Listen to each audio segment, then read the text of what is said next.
Hey, can you imagine? I kissed my cousin.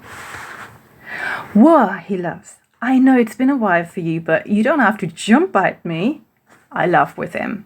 In embarrassing situations, laughter is the best solution. No shit, he says, when we finally sit across from each other, our knees inches apart. How long has it been now? My last kiss?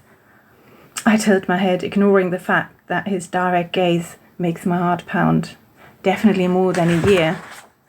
I can still remember it clearly. The slow revelation that Mark, that idiot, had eaten a peanut butter sandwich before he stuck his lips out to me, the taste on my tongue changing gradually until it felt like I'd been sucking rusty nails, little pustules forming in my mouth, and the shortness of breath set in, then the tremors.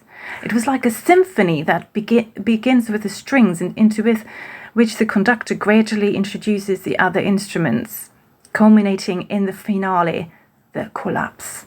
Luckily, Mark thought I was just falling asleep and didn't give me epinephrine. Waking up after an EpiPen is the worst. Days of agony. I usually wake up on my own after collapsing. That's how it was that day. And instead of getting sympathy and concern from Mark, when I was finally able to open my eyelids again and look around, I found that Mark was mad at me. He sat across from me in the chair, cell phone in hand, and didn't look up until I sat up. I can't believe you fell asleep when we were about to have sex, he said angrily. Do you know how long it's been since we slept with each other? Do you know how it feels to be with someone who doesn't want you? Wow, thanks, Mark. I just barely escaped death and you blame me for not ripping your clothes off. You know why that is, I said with effort. My body screamed for rest and here I was exposed to the next attack. Oh, is that really it? Or are you just saying that it is? Who can guarantee me you weren't just faking it? I was so stunned, the words just fell out of my head. They tumbled down like scales and settled in a puddle at my feet that was as black as the future of our relationship.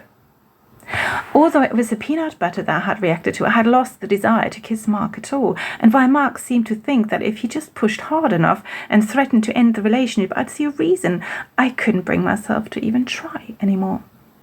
The fear of reacting outweighed the fear of losing him. And yours? I asked Timo. When was your last kiss? He grins crookedly. The day before yesterday. No! I exclaim indignantly.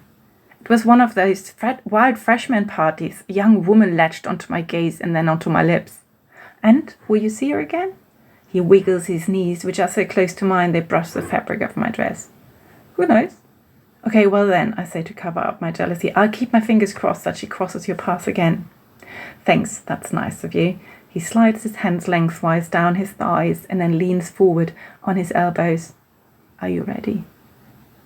Now, you can read my book and see how it turns out between Timo and Fred, both cousins. In my book, Paolo, The Restoration of a Childlike Optimism, I'll post you the link.